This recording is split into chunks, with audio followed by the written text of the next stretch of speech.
Super shoes, architecture particulière, super style. Salut les sportifs, j'espère que vous vous sportez bien.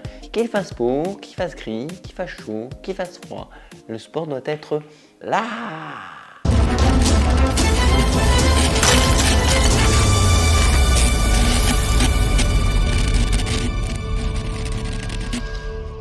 Bienvenue sur ma chaîne YouTube, moi c'est Serge Fortini. Si t'es pas déjà abonné, on n'oublie pas de s'abonner à la chaîne. On met un like sous la vidéo, on active les notifications. Ça me rend service, tout simplement. Et oui, ça fait vivre la chaîne. Merci les sportifs. J'ai fait ma pub, c'est bon, on peut y aller. On peut parler de la Mizuno Wave Rebellion Pro. Ouais, une petite bombe. Bon, ça fait un petit moment qu'elle est sortie, je te le cache pas. Mais, bon, bah voilà, je l'ai reçue. Merci Mizuno, cette vidéo n'est pas sponsorisée. Ouais, pas sponsorisée. On m'a simplement envoyé les chaussures pour la tester, donc merci à la marque. Et ben, j'ai pas été déçu. On voit ça immédiatement. Go!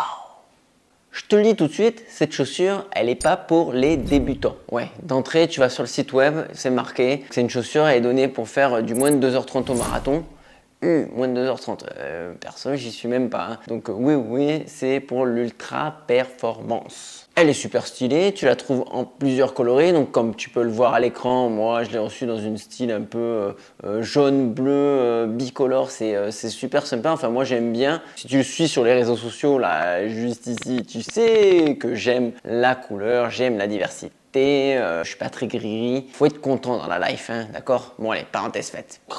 Première impression, tu mets ton pied dans cette chaussure, chaussure extraterrestre, hein, qu'on se le dise au niveau architecture, au niveau géométrique, elle est étrange. Tu mets pied dedans et waouh, ouais, c'est écrit dans le titre, ouais, un effet waouh, t'es sur la lune. Tu comprends immédiatement que tu vas pas faire une randonnée avec cette chaussure. Tu pars littéralement en avant, tu peux à peine marcher, bah ouais, parce qu'en fait, ils ont coupé le talon. C'est vraiment étrange de marcher avec et c'est pas fait pour marcher avec. Donc voilà, soyons clairs, elle est faite pour courir très vite. Mais je reviendrai dessus un peu plus tard. Je l'ai reçu en 42,5, c'est ma pointure de sport habituelle. Rien de particulier, ça me va parfaitement, ni trop grand ni trop petit. En parlant de taille, je vais te parler de la Toys Box, l'avant du pied. C'est la même chose, ni trop ni pas assez. On est sur de la chaussure de compétition, donc bon, c'est pas non plus une chaussure où tu as toute la place du monde, ou alors je t'invite à prendre une taille au-dessus. Je me sens pas en tout cas étriqué dedans, donc c'est vraiment agréable à porter.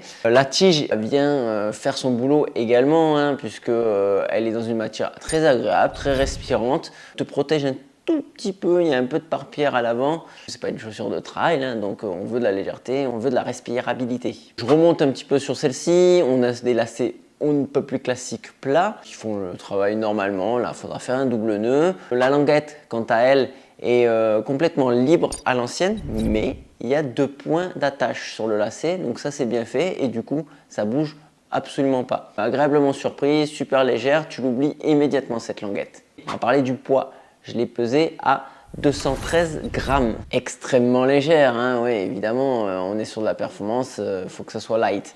Et en parlant de light, je vais te parler du tarif. 230 € pour une paire de chaussures. Celui qui connaît rien, il va dire oh c'est cher. Mais par contre, je peux te dire que si tu regardes toutes mes vidéos, de la super chose, on est actuellement plus dans le 300 € que sur le 200. Donc, de l'ultra performance à un prix plus que raisonnable, bravo Mizuno. Allez, je continue dans les chiffres. On est sur un drop de 6 mm, 39 mm à l'arrière, 33 à l'avant. En termes de sensation, honnêtement, j'ai l'impression d'être au perché. J'ai pas du tout l'impression d'être sur du 33 à l'avant. Ça fait un petit effet échasse quand tu commences à marcher, courir avec, mais qui se fait vite oublier puisque dans la dynamique, c'est vraiment bien fait. Il y a le rocker de la semelle intermédiaire qui intervient énormément. Puisque je parle de la semelle intermédiaire, on y va, on rentre dans le technique. Le vrai, le pur, le dur. Double mousse, oui. Donc quand je dis double mousse, c'est double densité. L'énergie light, ça c'est pour le côté amortissant, et l'énergie light plus, ça c'est pour le côté dynamique. Et honnêtement, tu mets le doigt sur la mousse, Tu sens réellement la différence de densité. Et ils l'ont un peu déterminé avec la couleur aussi, donc c'est facile à voir. Waouh, ouais, voilà. Encore une fois, un petit effet waouh, parce que je m'attendais à avoir une chaussure qui tape un peu sur le papier, parce que la coupe, parce que l'objectif, eh ben non, pas du tout. C'est quand même agréable à courir avec et tu vas pouvoir faire quand même des longues sorties sans avoir une sensation de dureté au niveau des pieds. Le maintien, quant à lui, est très bon, pas de décollement. La mousse intermédiaire remonte un petit peu sur le talon, ça vient maintenir le talon, rien de particulier, il sort pas de la chaussure. Autour du col, on a un renfort en mousse, donc c'est agréable, pas de frottement, rien de particulier également. À l'intérieur, tu vas retrouver une semelle intermédiaire qui est extrêmement bien collée. C'est de la colle. Bonne colle, faut y aller, faut forcer vraiment pour la décoller, donc je te déconseille de la décoller. Laisse-la où elle est si tu n'en as pas besoin. Si tu as besoin de mettre ta semelle ortho, perso, oui, ok, tu sais que tu peux le faire. Mais sinon, n'y touche absolument pas. Elle est vraiment verrouillée et pour moi, je trouve ça super cool. Tu sais que ta semelle intermédiaire, elle ne va pas bouger pendant ta course.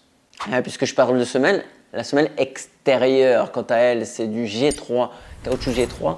Particulière, encore une fois, la Mizuno, ils ont tenté des trucs partout et bravo à eux parce que je trouve ça plutôt pas mal. Là, c'est des petits picots, comme tu peux voir à l'écran, un peu partout sur toute la semelle, important à dire, qui accroche très très bien. Tu donnes une espèce de sensation d'aération à la chaussure, sans doute aussi qui vient jouer sur la légèreté de celle-ci. C'est un sans faute pour ce qui est du grip de ce côté-là. Alors en action, les sportifs, qu'est-ce qu'il en est quand tu vas courir avec ? Très très bien, il n'y a rien à dire, tu vas taper du chrono, tu as envie d'aller vite et honnêtement t'as pas le choix. Sa qualité c'est son défaut, c'est-à-dire que tu peux rien faire d'autre que d'aller vite avec ces chaussures. On va éviter de la mettre aux entraînements, on va éviter aussi de sortir du bitume ou de la piste, évidemment on va pas aller faire du trail, c'est une blague mais bon.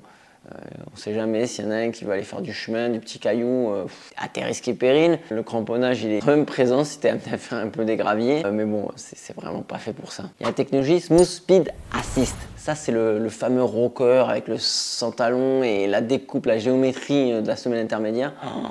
Alors ça, c'est tellement impressionnant. Je l'ai rarement dit sur de la super chose, mais là c'est vraiment très présent. Tu as une sensation de mise en avant, d'accélérer, d'aller...